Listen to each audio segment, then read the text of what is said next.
segmento de pediatría, el área de neonatología, vamos a revisar 3 temas importantes que van a complementar lo que ustedes ya vienen realizando. Esta parte de neonatología es un capítulo con patologías muy puntuales, de repente diferentes a las que van a ver en áreas de pediatría, incluso en la etapa adulta. Así que les pido por favor que tomen mucho hincapié en algunos detalles que se van a comentar para que lo puedan poner también, luego revisar y poder poner en la práctica. No necesitan ni sus copias, ni sus laptops, ni sus lapiceros, absolutamente nada. Solo requiero su atención, ¿ya? Porque todo lo que les voy a decir ya lo tienen o escrito o grabado. Entonces, lo que necesito es la atención de ustedes, que dícese que no es más de 45 minutos, así que después de 45 damos un break de 10 y luego seguimos 45 minutos más y eso se acabó. Pero para eso necesito su atención. Si los veo distraídos probablemente me tarde más. Así que por favor, con la de...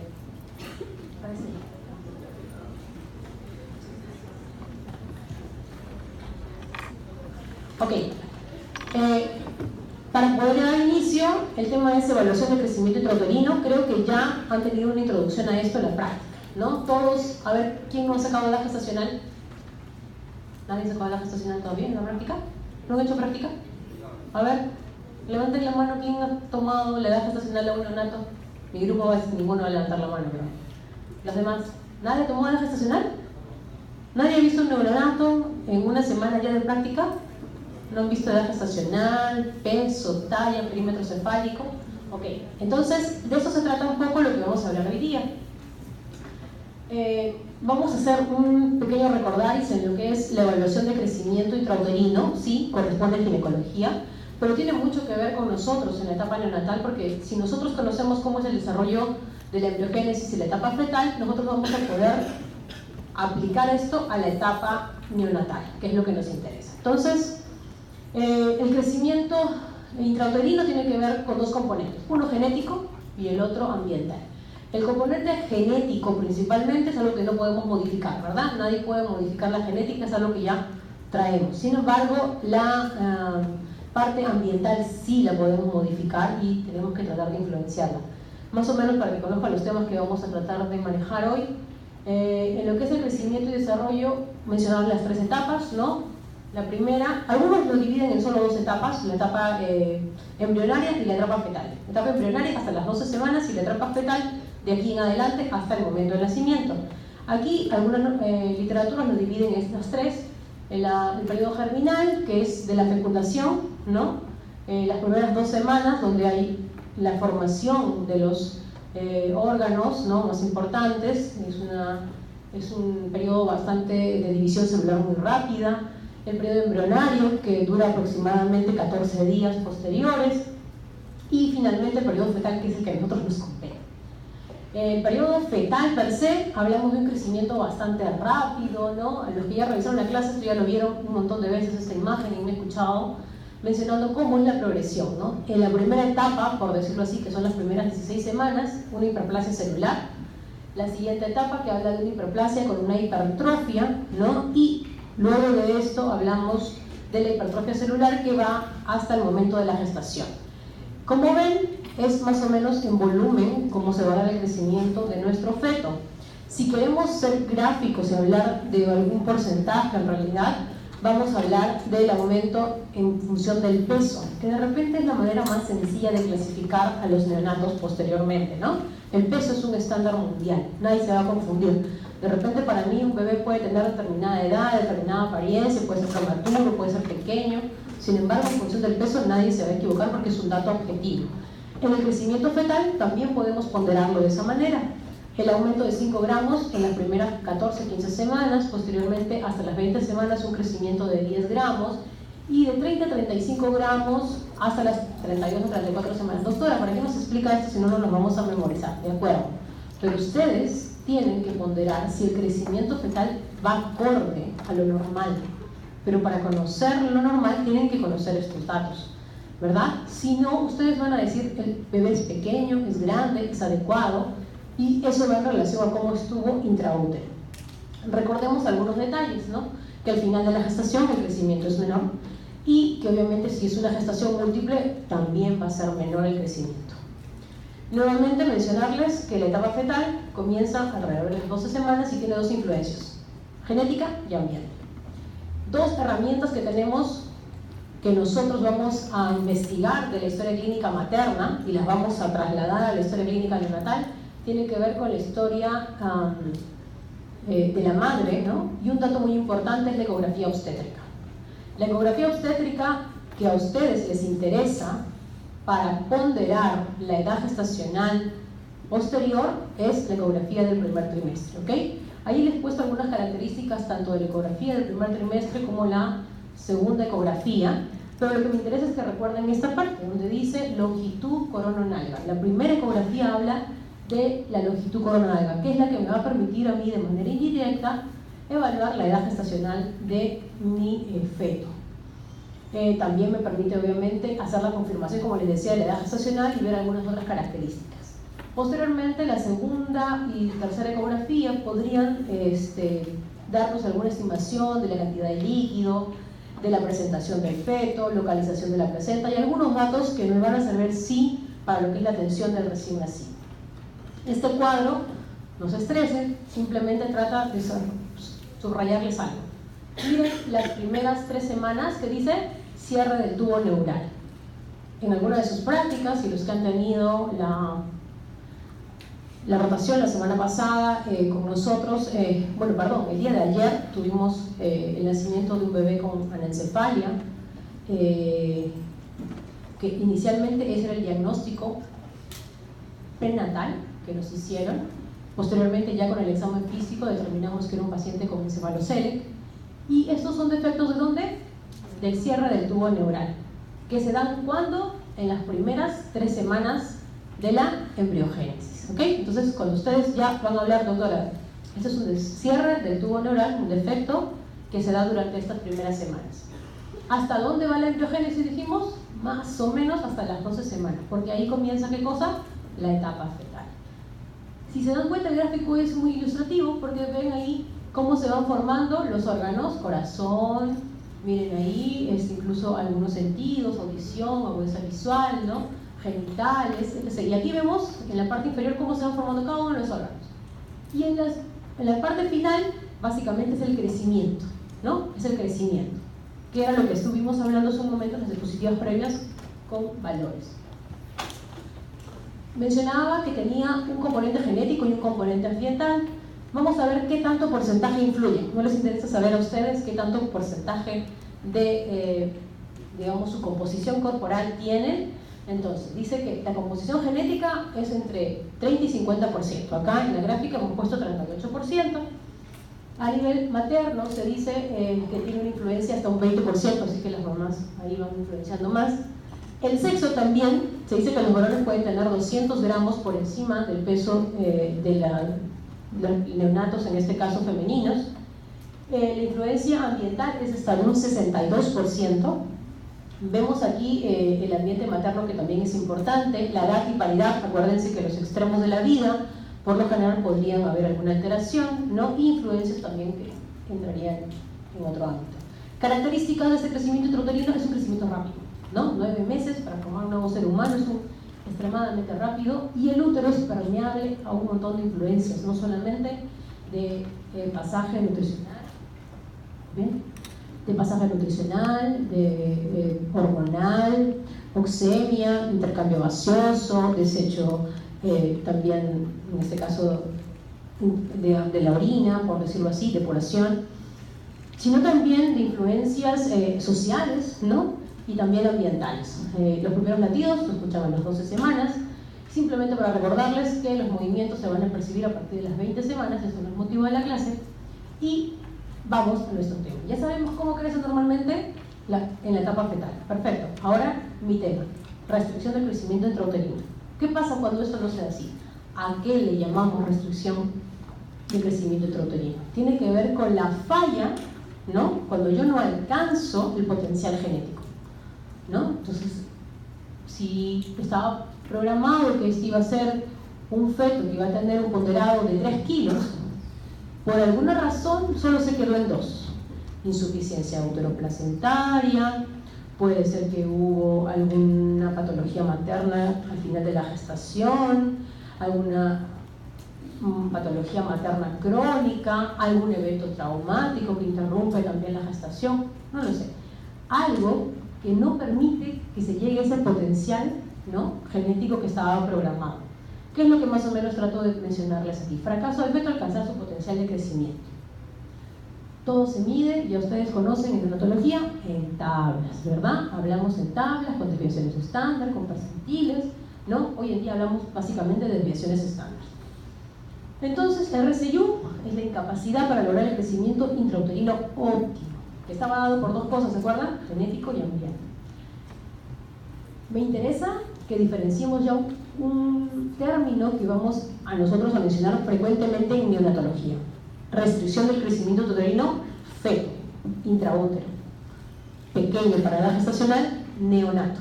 ¿Okay? Recién nacido vivo y según la clasificación del peso, pequeño. ¿Cuándo defino pequeño para edad gestacional? Cuando el peso de este recién nacido, en función de la edad, está debajo del percentil 10. ¿Okay? Entonces, nuevamente, las condiciones por las que se da una restricción del crecimiento intrauterino, 3, facilito. Placentarios, maternos, y también podrían darse de origen fetal. Los revisamos muy rápido, ustedes ya la tienen en lista, solamente comentaré algunas. Factores genéticos, ¿no? Anomalías congénitas, hace un momento hablaba de la anencefalia, puede ser algún otro tipo de malformaciones severas, ¿no?, que también van a generar alguna restricción del crecimiento, incluso la trisomía 21 no llega a su potencial genético. Infecciones congénitas, las famosas infecciones TORCH. ¿Cuáles son? A ver, yo no voy a hacer asma, rubiola, citomegalovirus, me falta una, herpes, perfecto. Entonces, cuando yo tengo un bebé o tengo una gestación con restricción del crecimiento intrauterino y finalmente tengo un producto pequeño para la edad gestacional, yo debo buscar, si no tengo una causa materna, ¿qué cosa? Una patología neonatal. Y dentro de esas, una infección TORCH. Perfecto. Errores innatos del metabolismo, ¿no? Fenilcetonuria, galactosemia, poco frecuentes, pero hay que buscarlos si no tenemos otra causa. Los más frecuentes están asociados a las condiciones maternas. Acuérdense de las patologías maternas de la final de la gestación. Luego vamos a dividir los tipos de RSIU entre tempranos, tardíos, pero ahorita acuérdense las causas maternas. Hipertensión gestacional, ¿no? La famosa preeclampsia, eclampsia cuando hay una complicación, ¿no?, con movimientos de la madre. Patologías maternas que mencionaba, puede ser una diabetes, ¿no?, una diabetes crónica en la mamá, una diabetes mellitus, enfermedades del colágeno. ¿Por qué es tan importante esto? ¿Qué lesiona? ¿Qué va a lesionar? ¿O por qué el bebé no va a crecer en función, llegando a su potencial genético máximo? ¿Por qué no va a crecer? Porque el que le da el nutriente, ¿qué cosa era? La placenta, ¿no? El bebé crece con lecho placentario, finalmente es el que lo nutre. Cuando hay una condición materna, ¿a quién altera? Me hace insuficiente esta placenta, ¿ok? La calcifica, no permite que dé una nutrición adecuada. Y esto, por lo general, es lo que va a condicionar que haya una restricción del crecimiento intrauterino. Entonces, ustedes están llamados a buscar en la historia clínica materna, ¿no?, estos factores de riesgo. ¿Por qué? Porque van a dar repercusión en el neonato. O sea, ustedes no simplemente van a buscar por interés en la historia clínica materna, sino porque esta información es relevante para conocer si hay repercusión neonatal. ¿Ustedes qué buscan? Riesgos. Ustedes son unos investigadores de la historia clínica materna para buscar riesgos en la etapa neonatal. Y van a buscar, pues, si es que hay consumo también de algunas drogas que también van a afectar, o algunas condiciones que no son patológicas, pero que sí podrían alterar el crecimiento intrauterino. Por ejemplo, siempre les digo esto para que se acuerden: contenido y continente. Si el continente no permite que el contenido se desarrolle, no se va a dar un buen desarrollo. ¿A qué me refiero? Talla baja, ¿no? Por lo general, si la mamá es muy pequeñita, por más que quiera tener un producto de 4 kilos, por talla genética, no se va a poder. ¿Ok? Entonces, es importante también tener en cuenta eso. Y algunas condiciones maternas que están mencionadas aquí, que ustedes las pueden revisar posteriormente. Y otros datos placentarios que tienen que ver mucho con ¿qué? Con patologías maternas, ¿ok? Entonces ya por aquí veíamos algunas alteraciones a nivel de placenta que también podrían condicionar esto. Ya sabemos cuál es el crecimiento normal, ya sabemos cómo se va a dar una restricción de crecimiento intrauterino por estos tres factores. ¿Cuáles eran? Fetales, maternos, placentarios. Y ahora también me interesa saber el crecimiento fetal anormal, ¿no? ¿A qué le llamo crecimiento fetal anormal? Y esta tablita la van a ver frecuentemente. Tenemos dos tipos de restricción del crecimiento intrauterino, ¿ok? El simétrico y el asimétrico. Simétrico, como su nombre lo dice, todo igual. Perímetro cefálico, perímetro abdominal, talla, todo es pequeñito. Restricción del crecimiento intrauterino asimétrico, que es el más frecuente. Miren ahí el porcentaje, 20% simétrico, 80% el asimétrico. Ok, este de aquí está condicionado por una variación, como dice su nombre, asimétrico, que es lo que disminuye el perímetro abdominal. Ok, una talla adecuada, un perímetro cefálico adecuado, sin embargo, la circunferencia abdominal va a ser menor. Tenemos acá las causas, las hemos dividido intrínsecas, extrínsecas, y como ven aquí, una característica importante es el inicio. En la restricción de crecimiento intrauterino temprano, el simétrico es antes de las 28 semanas. La afectación intraútero es antes de las 28 semanas, a diferencia del asimétrico, que es posterior a las 28 semanas. Yo creo que lo que tendrían que recordar aquí tiene que ver con la circunferencia abdominal en relación a las otras proporciones del cuerpo. Esto tiene que ver mucho con el famoso valor que nosotros vamos a sacar en neonatología. Ya esto es neo. Ok, tenemos un producto, ¿verdad? Un recién nacido que nace con un ponderado fetal de 2,500. ¿De qué depende si este bebé entra en la clasificación de pequeño, grande o adecuado? Depende de la edad. Por eso les preguntaba si ustedes ya sabían sacar la edad gestacional. Si no, vamos a hacer una pequeña revisión luego, solo para recordarles, ¿ya? Tengo que calcular cuando el peso está por debajo del percentil 10 si el bebito es simétrico y asimétrico. Y doctora, ¿cómo calculo eso? Con esta fórmula, súper sencillo. Entonces, ustedes simplemente, ¿qué van a hacer? Tienen el peso, que va a ser en gramos, ojo, lo multiplican por 100 y lo dividen entre la talla al cubo, facilísimo. Lo vamos a poner en práctica más adelante con algún ejemplo, y esto les va a llevar a algunas tablas de percentiles, y en función del valor vamos a poder a nosotros determinar cuál es el índice ponderal y determinar si es simétrico o asimétrico. ¿Por qué es importante, doctora, tanta incidencia y que hay restricción de crecimiento intrauterino? Porque esto trae problemas. Hace un momento, creo que esta es la tabla más importante y probablemente la que les vengan para sus preguntas de la clase. ¿Por qué? Porque yo estoy buscando, ¿qué cosa? Factores de riesgo. Lo anterior era motivarlos a que se interesen por el crecimiento fetal. Pero a mí, como médico que ve a neonatos, me interesa que ustedes recuerden esto, ¿ok? Que cuando hay una restricción del crecimiento intrauterino, hay problemas que son tempranos y tardíos. Y los problemas tempranos hay que estarlos esperando, hay que estarlos buscando. No nos van a levantar la mano, hey, yo tengo hipoglicemia, no, yo tengo que ir a buscarlos. Entonces, estos bebés, porque tienen pobre reserva de glucógeno, ¿no? Van a tener hipoglicemia. Porque tienen una placenta insuficiente, van a tener cuadros de hipoxemia y van a tener asfixia perinatal o riesgo de asfixia perinatal. Van a tener, ¿qué genera la hipoxia intraútero? Eliminación de meconio. ¿En quiénes? En los bebés a término. Van a tener problemas respiratorios secundarios a aspiración de meconio. ¿Qué pasa cuando yo estoy en un ambiente de restricción de hipoxemia? Yo me tengo que adecuar, porque si no, no sobrevivo. Entonces el ser humano es tan inteligente y tan sabio que sobrevive en esas circunstancias. ¿Y para eso qué hace? Eleva su reserva de glóbulos rojos para tratar de compensar de alguna manera el ambiente hostil en el que se encuentra. Entonces, nuestro paciente, nuestro neonato, va a tener policitemia, ¿ok? Y es algo que yo debo buscar. No es que lo voy a ver pletórico, yo ya debo pensar que este pequeño para la gestacional podría tener policitemia y debería tener un screening de hematocrito en las primeras 24 horas. Entonces son problemas inmediatos que en las primeras 24 horas ustedes tienen que ir a buscar.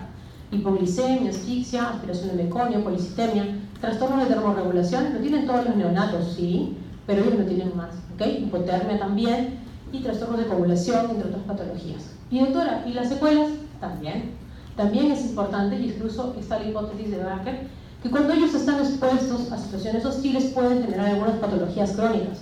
Desde tan chiquitos, hipertensión, hiperlipidemia, sí. Desde este grupo etario, con esta condición simplemente de haber tenido restricción de crecimiento intrauterino, se puede hablar de que ya hay una predisposición a algunas patologías crónicas que están viendo aquí adelante. Esta es la hipótesis, ¿no?, que habla que un ambiente adverso durante la vida fetal y la primera infancia implica un aumento de riesgos de enfermedades durante la vida adulta. O sea que es importante la nutrición, la supervisión que tenemos durante la etapa fetal, ¿no?, y la primera infancia para disminuir los riesgos de algunas enfermedades a futuro. ¿Cómo hacemos la evaluación de restricción y crecimiento uterino? Teníamos una herramienta, ¿cuál era?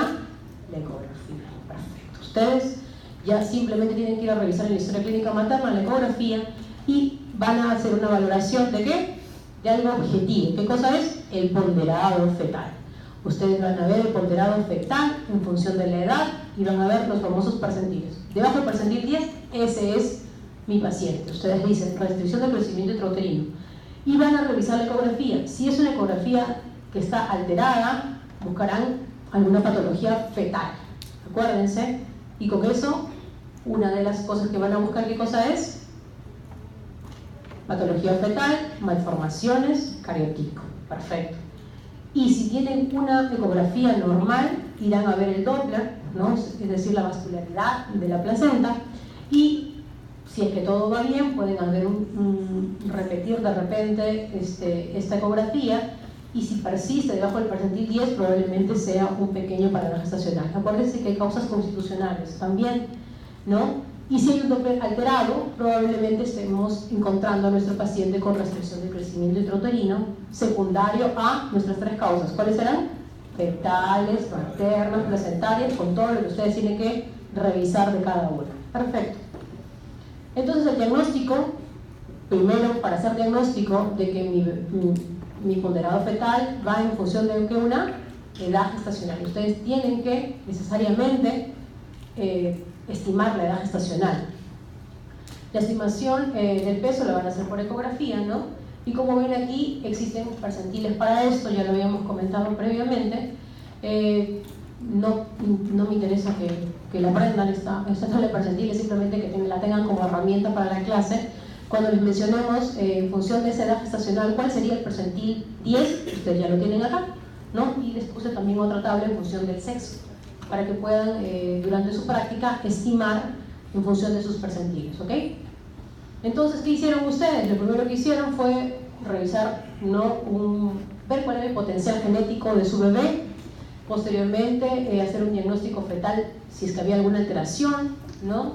La existencia, si había restricción de crecimiento, la clasificaron, si era simétrico o asimétrico, que es lo que a nosotros nos interesa, ¿no? Y evaluaron el bienestar fetal. ¿Para qué? Para que ustedes puedan identificar a qué población de riesgo de neonatología. Ahora sí estamos en neonatos pequeños para edad gestacional. Ellos que tienen los factores de riesgo que ya habíamos comentado previamente. Recordarles de una lámina que ya probablemente han visto en alguna charla previa, ¿no? Necesito que ustedes clasifiquen en función de la edad gestacional, en función del peso, y que correlacionen ambas escalas con los percentiles para cuando ustedes nominen a un neonato. Entonces yo, a partir del día de mañana, todos, sin excepción, todos los que estuvieron aquí, cuando tengan la práctica y les presentemos a un neonato, la primera cosa que me deben decir es si es un recién nacido a término o pretérmino. Entendiéndose como un a término, el que está entre 37 a 41 semanas, ¿no? Por debajo de ello, pretérminos, por encima de este valor, posttérminos. Recién nacidos eutróficos, estamos mencionando acá el peso, ¿no? Y yo hablaría, si es que tengo un bebé que tiene un ponderado de 2,5 kilos, ¿no?, con 37 semanas, verifico, es un bebé adecuado. Entonces, ¿cómo lo nominaría? Recién nacido a término, mencionamos el sexo, masculino, ¿no?, de 37 semanas en este caso, y si el peso de 2,500 en 37 es adecuado para la edad gestacional. Es la forma en la que ustedes tienen que nominar cuando hagan la presentación de sus recién nacidos. En relación al peso, existe también una clasificación que la menciono aquí: recién nacido de bajo peso, menos de 2.500, muy bajo peso, 1.500, y extremo por encima, debajo de 1.000. Básicamente esto va variando en el tiempo. Veía una publicación japonesa, justo hace 72 horas, que hablaban que habían dado de alta a un bebé que era pequeño para la gestacional, con un peso que era probablemente el más bajo a nivel mundial, alrededor de 300 gramos. Ojo, era pequeño para la gestacional, o sea, no era la viabilidad por debajo de 500 gramos, va mucho en función de las estadísticas de cada país, ¿no? En función también de la capacidad resolutiva de cada país. Esto es lo que dice la Academia Americana de Pediatría. Actualmente se define como límite inferior a 23 semanas y 400 gramos. Pero como les digo, existen pequeñas excepciones. La manera, o de alguna manera, los niños que tienen muy bajo peso al nacer, ¿no? Vamos a ver que van a tener mayores complicaciones y menos riesgos de supervivencia, ¿no? Y esto va directamente proporcional a la edad gestacional, ¿no? Y al peso. Mayor edad gestacional, mejor sobrevida, ¿no? Menor edad gestacional, menor sobrevida. Hace un momento les mencioné que el peso era un dato objetivo mundialmente usado, y es lo que se ha tratado de usar también en Perú, y es donde tenemos las tablas de Lutsenko para que nosotros podamos clasificar. Entonces tenemos 9 grupos. Esto también ya lo deben haber revisado, simplemente para que lo puedan ver. Si tenemos recién nacido a término, pretérmino y posttérmino, que son los 3 grupos en función de la edad gestacional, ¿no? En cada grupo podemos tener subgrupos. ¿Ok? Podemos tener pretérminos que sean adecuados para la gestacional. ¿Quiénes serían los adecuados? ¿Entre qué percentil y qué percentil están? 10 y 9. Perfecto. ¿Y los pequeños? Por debajo de 10. Lo mismo para los bebés a término y para los bebés posttérmino. Si contamos, hay 9 grupos. ¿Ok? Entonces, yo tengo la opción de clasificar a mi neonato en cualquiera de esos 9 grupos, dependiendo de la edad y de la adecuación, ¿no? En función de percentiles. Y esto estaba condicionado por los factores que ya habíamos mencionado, ¿no? Con los problemas, obviamente, que acarreaba de cada uno. Ectoscópicamente, ustedes van a ver en sus rotaciones bebés que pueden tener la misma apariencia en cuanto al peso, pero hay detalles que los van a caracterizar, ¿no? Por ejemplo, aquí tenemos a un bebé prematuro. Ven la postura de este bebé, los brazos están extendidos, los miembros inferiores también extendidos. Algo que caracteriza mucho a los prematuros es la hipotonía. A diferencia de los pequeños para edad gestacional, que a pesar de que tienen en apariencia el mismo tamaño, ¿no? Están en cuadriflexión. La famosa postura de ranita, cuadriflexión de nuestros recién nacidos a término. Y este es un bebé de 40 semanas que luce como un bebé prematuro, pero, repito, ¿no? Las características físicas son las que lo van a definir como un bebé a término. Entonces nosotros usamos la clasificación de estos 9 grupos de Lutsenko para poder determinar si es el bebé está entre los bebés a término, pretérmino, posttérmino, y la clasificación de adecuado, pequeño, grande para la gestacional. Estas son las tablas que usamos a sugerencia de la OMS, ¿no? Lo ideal sería que cada centro de perinatología confeccionara sus propias tablas, lo cual no es posible en nuestro país aún. Pero las que usamos son las de la OMS, ¿ok? Aquí también tenemos esta tabla que igual mide los percentiles, y como dijimos, debajo del percentil 10 hablamos de los pequeños para la gestacional. Hasta aquí se acabó el tema inicial, unas láminas muy breves acerca de lo que es edad gestacional. ¿Ustedes ya hicieron edad gestacional? Levanten quienes las tienen claro, sino para omitirlas. ¿Sí? ¿Nadie más ha hecho edad gestacional? Ya. Entonces, en aras de los que no han hecho, excepto las 2 doctoras, vamos a tratar de hacer un pequeño resumen de lo que es edad gestacional. 2 escalas que me interesa que aprendan. Para prematuros, ¿cuál es? Sí, por ahí, BALA, ¿ya? Es la que usamos, creo que es un estándar ya nacional, y no solamente nacional, sino en otros países, la escala de BALA. Y para recién nacidos a término, Capurro, perfecto, Capurro. Ojo, que nosotros hacemos pequeñas trampas, entonces no se les vaya por ahí recién nacido pretérmino de 35 semanas por capurro, y ustedes agradecen, ¿no? Porque nosotros, ¿cómo evaluamos la edad gestacional en bebés a términos? Por capurro. Y la edad gestacional en prematuros, en este caso, a través de Lugala. Esta es la curva de Fenton para ver crecimiento, que es una escala que nos permite a nosotros ver en el tiempo, ¿no? Y es para que ustedes puedan ver una herramienta que tienen en la parte hospitalaria, en la consulta, para que ustedes puedan ver, seguir el crecimiento del peso, perímetro cefálico, talla, en el tiempo. Tanto para mujeres como para varones tenemos una escala diferenciada. Hace un momento les mencioné lo de la evaluación de la edad gestacional y les traje esta tabla, que no hay tiempo para revisarla en detalle, pero algunos detalles sí. Por ejemplo, el vermis de lanugo. Me gusta mucho que recuerden esto, porque cuando vamos a evaluar a un recién nacido, lo primero que vemos es cuánto unto sebáceo tiene, ¿no? Y acuérdense que disminuye a partir de las 36 semanas. Así que si tiene mucho unto sebáceo, está por debajo de las 36 semanas.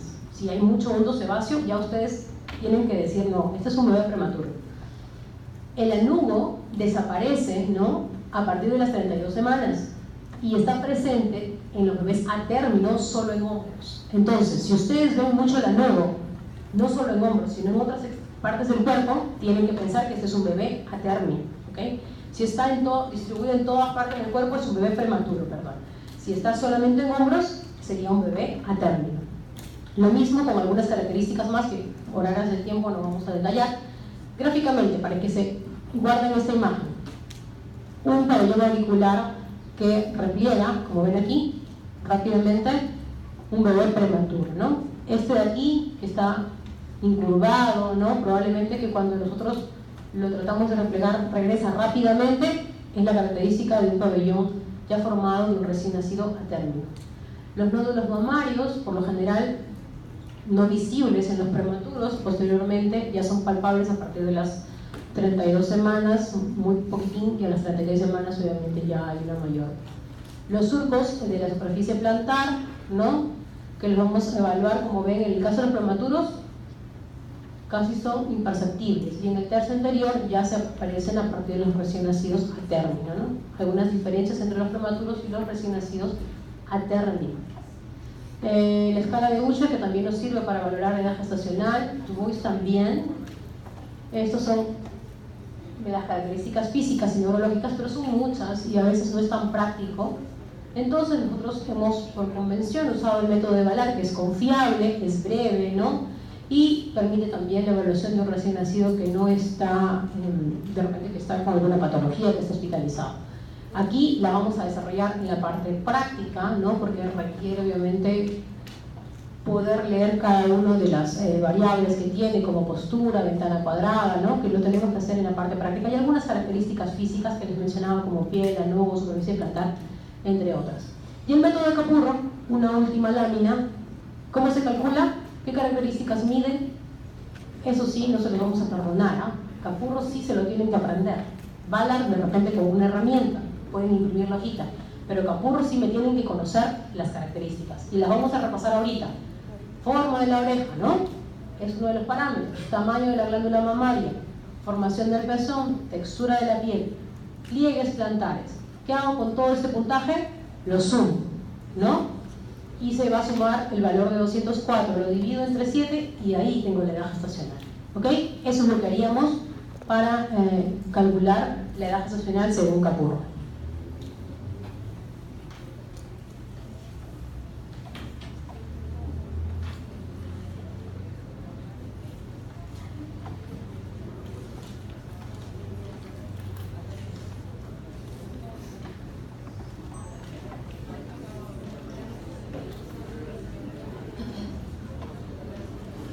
Ok, vamos a continuar con la clase. Entonces, esto lo vamos a hacer muy breve. Hacemos un break antes del examen físico de al menos unos minutos para que puedan, yo sé que no se han visto después de las vacaciones, que tienen mucho por conversar, pero les pido un poquito más de atención, por favor. Adaptación a la vida intrauterina. Vamos a tratar de revisarlo muy breve porque hay muchas características. O sea, acuérdense cuántos aparatos y sistemas tenemos, un montón. Entonces, en cada uno hay modificaciones de la etapa de la vida fetal a la vida neonatal. Entonces, Lo más importante que debemos recordar es cómo se da el cambio a nivel del aparato pulmonar, ¿no? Y la parte cardiovascular. Ese es el cambio más importante que se da en esta famosa vida, este cambio de la vida extrauterina a la vida intrauterina. Entonces nosotros necesitamos que ustedes recuerden algunos datos que vamos a mencionar aquí.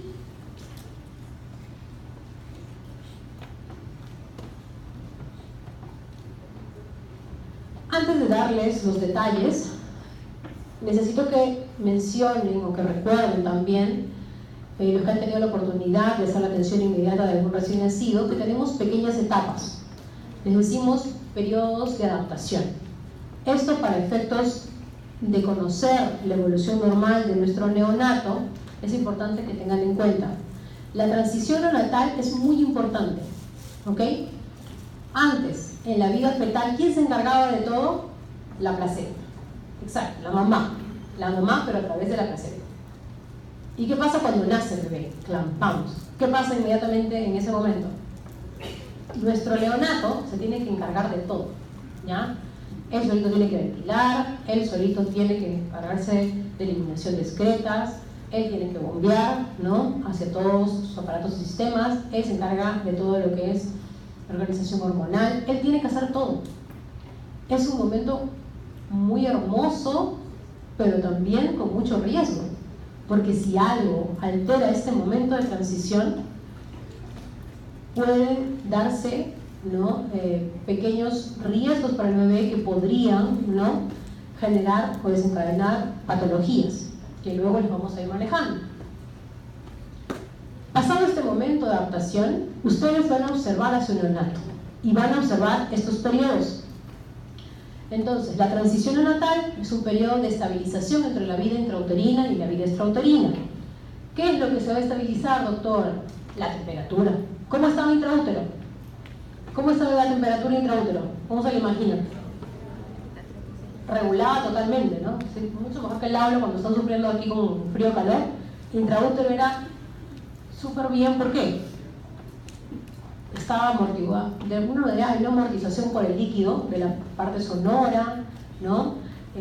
Estaba contenido el bebé con el líquido amniótico, la luz también estaba atenuada. Les mencionaba el tema de temperatura, ¿no? También regulado por la placenta y por todo el contenido en este caso. El bebé tiene que generar una estabilización cardiovascular, una estabilización respiratoria, un control de su aporte calórico, porque antes la mamá le pasaba todo a través de la placenta y ahora él solito se tiene que encargar de esto. Entonces estas primeras 6 horas de vida son un momento muy difícil para el ser humano. Ninguno de nosotros lo recuerda, pero ha sido un momento probablemente uno de los más difíciles. La buena noticia la tengo aquí escrita. El 90% de la transición pasa normal, no requiere ninguna intervención. O sea, doctora, ¿para qué nos están enseñando mañana? Nos vamos a tomar examen de taller de reanimación. Por ese 10%.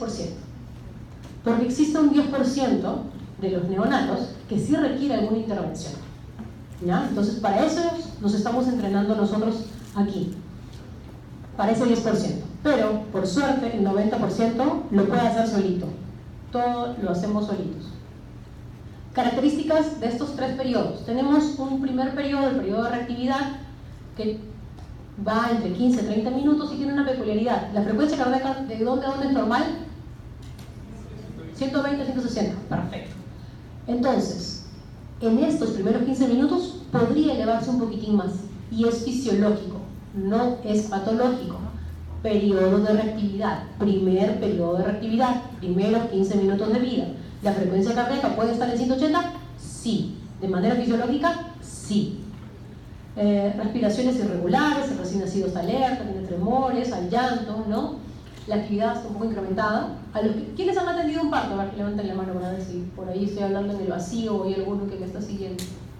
¿Nadie? ¿Nadie ha atendido un parto? La doctora, gracias. ¿Alguien más? ¿Nadie? Ok. Bueno, voy a tratar de llevarlos a ese momento. Vamos a intentar. El bebé nace, y no es que el bebé nace y porque le dan un palmado grita, mentira. El bebé nace y hace un primer esfuerzo respiratorio para tratar, ¿no?, de estabilizar la parte ventilatoria, cardiovascular, regulación de temperatura y todo lo demás. Y esos primeros 15 minutos hay una descarga de adrenalina total. Entonces el bebé va a estar tremoroso, va a estar con un llanto enérgico, ¿no? Va a estar con movimientos irregulares, y esos son esos primeros 15 minutos en los que el bebé va a estar totalmente con funciones vitales de repente incrementadas, como les mencionaba aquí, con una pequeña tendencia a la taquicardia. El segundo periodo, el bebé, ustedes lo van a examinar dormido. Las primeras 2 horas de vida, el bebé está dormido, letárgico, ya no se mueve casi nada, ¿no?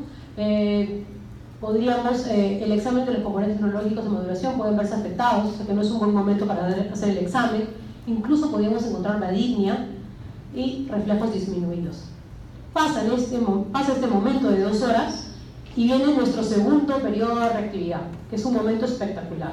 ¿Por qué? Porque el bebé nuevamente comienza el llanto enérgico, es el mejor momento para que el bebé continúe con la alimentación, los reflejos están activos, ¿no?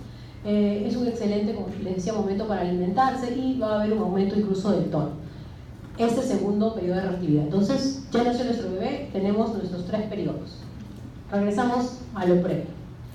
Ahora sí, periodo y lo que tiene que ver con el paso de la vida fetal a la vida neonatal. Les decía que solo un 10% requiere intervención y nos preparamos. La pobre adaptación cardiorrespiratoria no se puede predecir. Es decir, doctora, me han enseñado a tallar la reanimación, voy a estar preparado con todo mi equipo, pero qué bebé van a hacer mal y qué bebé no van a hacer mal. No hay forma de adivinar. Sí tenemos algo que nos puede servir como herramienta, lo que ustedes vienen haciendo, las historias clínicas, conocer factores de riesgo, para poder anticiparnos a algún factor de riesgo. Por ejemplo, ¿quiénes tienen más riesgo de tener alguna alteración a la vida extrauterina? A ver, menciónenme alguna población de riesgo en la etapa neonatal. Los prematuros, ¿escuché por ahí? ¿Sí? ¿O escuché mal? Sí, los prematuros, exacto. Los prematuros, por inmadurez, tienen más riesgo. Los neonatos todos son inmaduros, pero los prematuros, mucho más. Así que ellos tienen más riesgo. ¿Qué otro grupo podría tener algún riesgo? Los pequeños para baja celular perfecto también tienen mayores riesgos, los mencionamos como inmediatos. La mamá, perfecto, eso fue muy bueno. A veces, vamos, cesárea de emergencia, perfecto, cesárea de emergencia, todos corremos. Anestesia general, entramos en pánico. ¿Por qué? Porque la anestesia general no solo va a darme a la mamá, sino también al bebé, y el bebé puede nacer con depresión respiratoria y va a requerir una atención, probablemente ya no como las otras, sino una reanimación en muchos casos. Entonces es importante que nosotros estemos pendientes de esos datos para poder anticiparnos. Es la única manera de que estemos a tiempo, si no, no nos vamos a enterar. Cuando se desarrolla el pulmón, tiene obviamente una fisiología que no planeo revisar con ustedes por si acaso, pero tengo 3 componentes que sí necesito que recuerden, que tienen que ver con esta adaptación pulmonar. Uno es que tiene que haber una estructura pulmonar, es decir, todo el árbol bronquial tiene que estar desarrollado, si no, no se va a poder adaptar. Es decir, que si tengo un producto de menos de 23 semanas, ¿el árbol bronquial estará desarrollado? No, probablemente en este bebé tenga dificultades.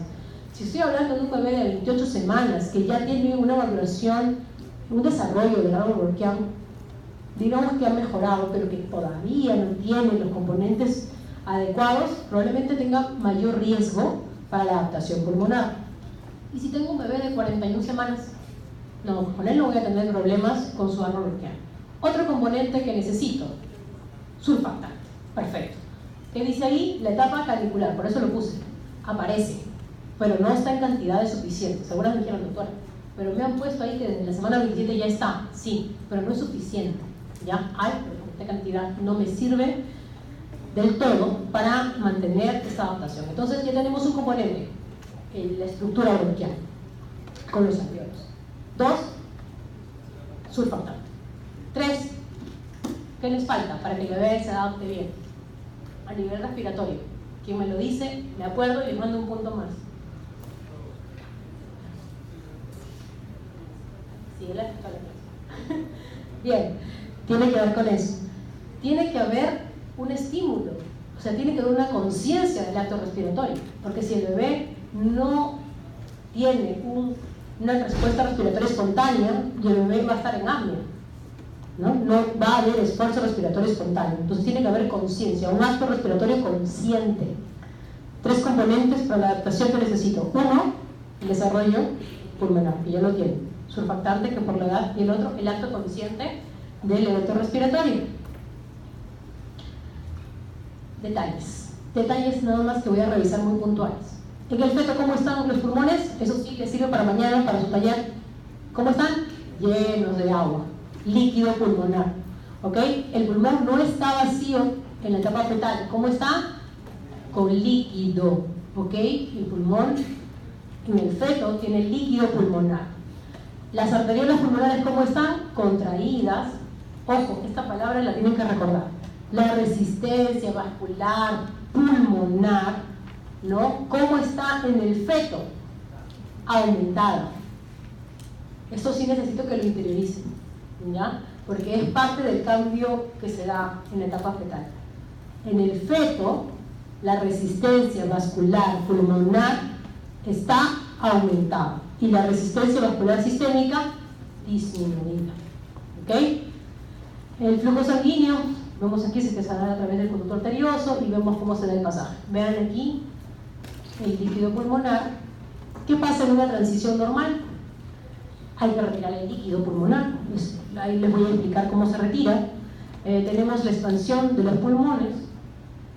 Habitualmente diríamos que hay una resistencia vascular pulmonar, pero no es constante. ¿Okay? Sí hay una resistencia vascular pulmonar en la etapa fetal, pero que con los movimientos activos, ¿no? Por momentos va a ir disminuyendo, pero es lo que prima.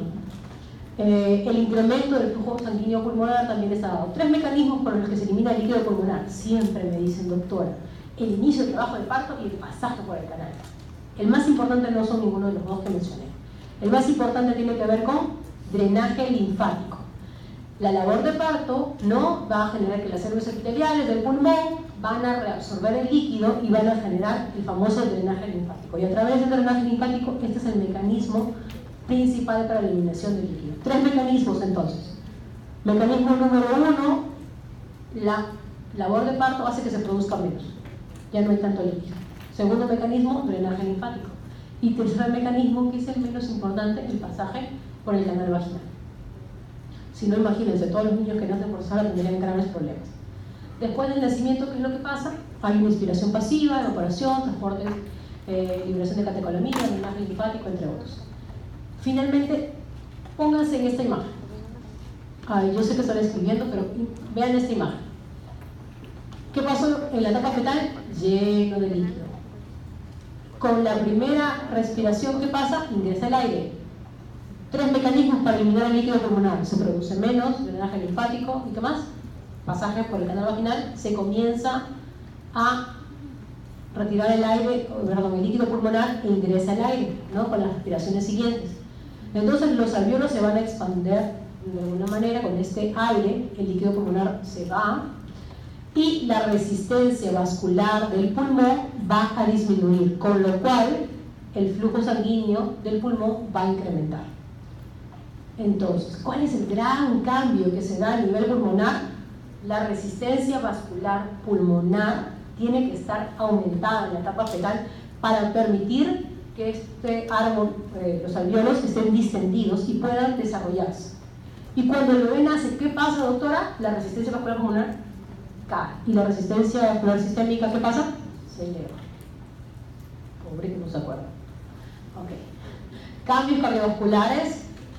Esto lo voy a mencionar muy someramente. Tenemos en el feto, la sangre pasa de la aurícula derecha a la aurícula izquierda a través del foramen oval. Tenemos los circuitos en paralelo, ¿no? El foramen oval, ductus venoso, ductus arterioso, y tenemos circuitos pulmonares con una marcada resistencia vascular pulmonar, lo que mencionamos hace un momento, y el flujo sanguíneo, ¿cómo estaba? Bajo. Eso era la etapa fetal. A nivel sistémico, ¿qué pasa? La resistencia vascular sistémica es baja y hay un gran flujo sanguíneo. En la vida extrauterina, la sangre ya no se dirige a la placenta porque ya hacemos el famoso clampaje y van a cambiar las presiones a nivel del corazón, generando un aumento de la resistencia vascular sistémica. Ese es el gran cambio, aumento de la resistencia vascular sistémica. y se va a dar lo que es el cierre del abdomen oval. Aquí están los mecanismos. El cierre funcional se produce al tercer mes. A nivel del ductus venoso también en el momento del clapaje, y el cierre funcional se da a los 3 a 7 días. Me interesa que recuerden el mecanismo del cierre del ductus, por favor, ¿ok?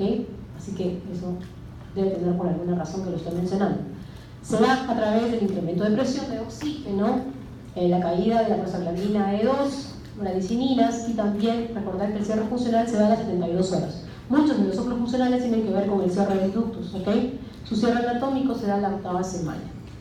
Entonces tenemos acá que al inicio el gasto cardíaco elevado y las presiones van a ser similares tanto en el lado derecho como izquierdo. Entre las 3 meses a 6 meses ya hay un predominio de lo que es el lado izquierdo.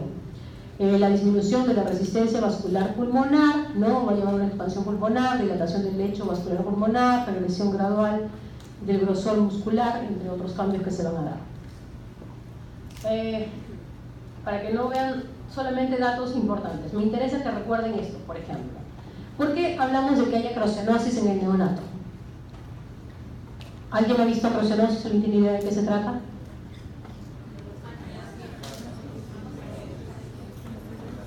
Me levantaron las manos, que yo entiendo que todos me quieren decir que es cianosis a nivel de manos y pies, acroceanosis. Perfecto. ¿Por qué se da? Aquí está, el endurecimiento de la circulación periférica durante las primeras 24 horas, por lo cual nosotros no vamos a tener un Apgar de 10, por lo general en ningún neonato, porque todos van a nacer con acroceanosis.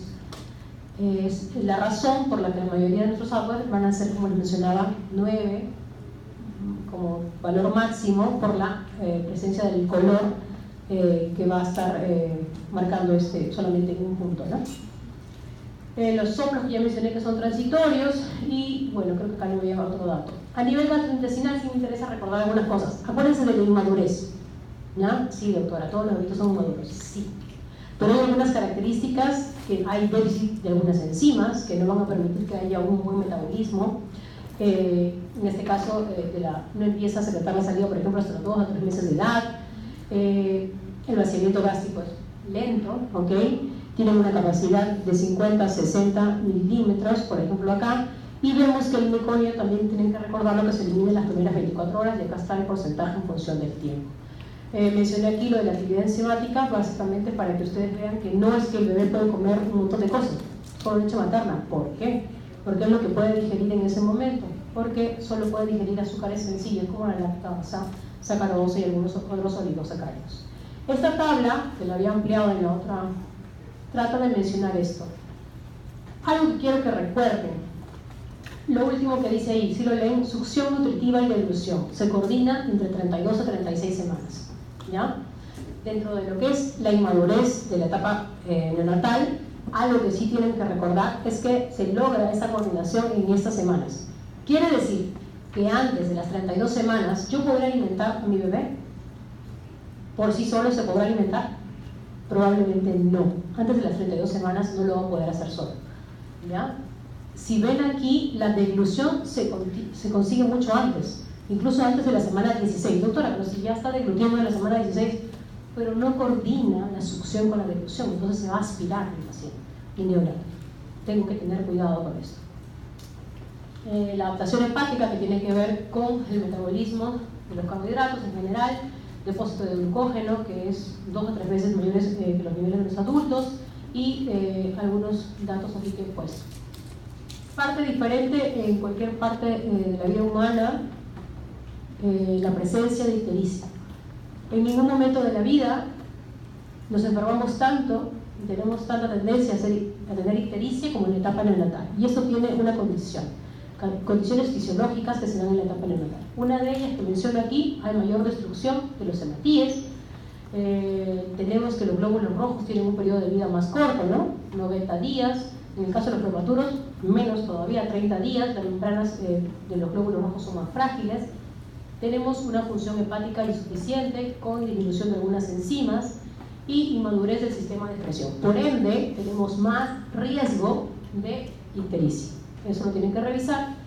Los valores de hemoglobina, simplemente ya para terminar con las últimas láminas, son valores muy altos, pero de hemoglobina fetal, ¿no? Con sus dos componentes, que van a generar en el paso a los 3 meses de edad la famosa anemia fisiológica del recién nacido, que es transitorio. Dentro de los factores de coagulación, me interesa que recuerden los factores de coagulación de vitamina K dependientes. ¿Por qué? Porque la ausencia de la flora intestinal normal, que es necesaria para la síntesis de la vitamina K en el intestino, ¿no?, va a hacer que haya baja cantidad. Es por eso que nosotros administramos a todos los recién nacidos de manera profiláctica la vitamina K. ¿Cuánto se le administra, doctora? 1 miligramo a todos, de manera intramuscular. Cambios renales, recordar estos 3 datos: baja tasa de filtración glomerular, incapacidad para concentrar la orina, pequeñas cantidades de proteína en la orina. ¿Por qué? Por inmadurez. Quiere decir que si el bebé llora de hambre, yo le doy mucho volumen y lo estoy haciendo bien, no, ¿okay? Porque si yo lo sobrecargo de volumen en un riñón que es inmaduro, puedo generar patología, ¿okay? Podría enfermar yo ese riñón. Recordar también que hay una corteza renal subdesarrollada al nacer, entonces tengo que tener cuidado y debería generarse un manejo hídrico adecuado en esta etapa de la vida. La primera adicción también se da entre las primeras 24 a 48 horas y hay que supervisar que se dé. Un dato anecdótico es que muchas mamás nos van a decir que han visto que empañar una coloración ladrillo de la orina, y esto tiene que ver con la presencia de cristales de ácido úrico, que es algo fisiológico que se puede presentar.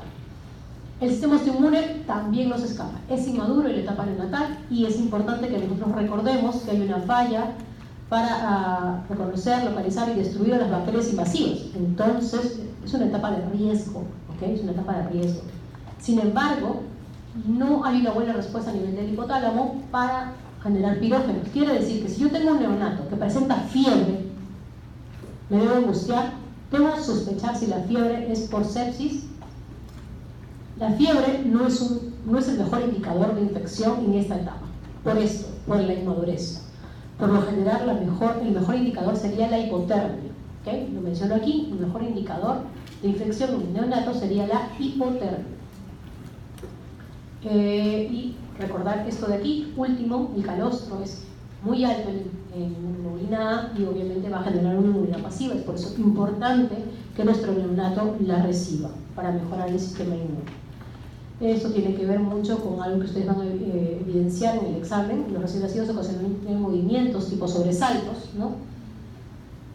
Y algunas características que tienen que ver con la inmadurez nuevamente del aparato genital, con hipertrofia de los labios mayores en el caso de las mujercitas, o falta de descenso de los testículos, de la bolsa escrotal en el caso de los varones, o las famosas fimosis que no son reales, ¿no?, porque todavía están en desarrollo.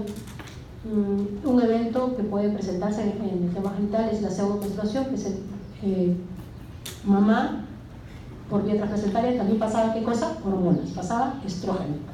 Cuando clambo ya no pasa estrógeno, entonces puede haber una pseudomenstruación en la primera semana de vida en el caso de las mujercitas, que es también algo fisiológico. ¿Cuándo yo hablo de una transición exitosa? Bueno, cuando el bebé logra eliminar el líquido pulmonar, se establece un patrón pulmonar respiratorio adecuado, cuando hay una buena secreción de surfactante, cuando se establece la capacidad residual funcional adecuada, cuando hay una caída de la resistencia vascular pulmonar. Doctora, ¿pero qué algo lo puede alterar? Sí, algo lo puede alterar. Si el bebé tiene un evento de hipoxia, si el bebé tiene algo que altera, estos cambios que yo les menciono como transición exitosa no se van a dar. Y esa presión pulmonar incrementada que estaba en la parte fetal, ¿no?, puede persistir en la etapa neonatal y generar patología. Ojo, estoy repitiendo un montón de veces esto porque necesito que lo fijen, ¿ok? El incremento, la caída de la resistencia vascular pulmonar es un cambio importantísimo del pasaje de la vida intrauterina a la vida extrauterina. Y obviamente el cierre de algunos conductos, como el foramen global y el ducto arterioso, también son importantes. Esto nos tomamos 5 minutos, solo 5, para seguir la última clase, que es mucho más sencilla porque es examen físico y solamente vamos a ver imágenes, ¿ok, chicos?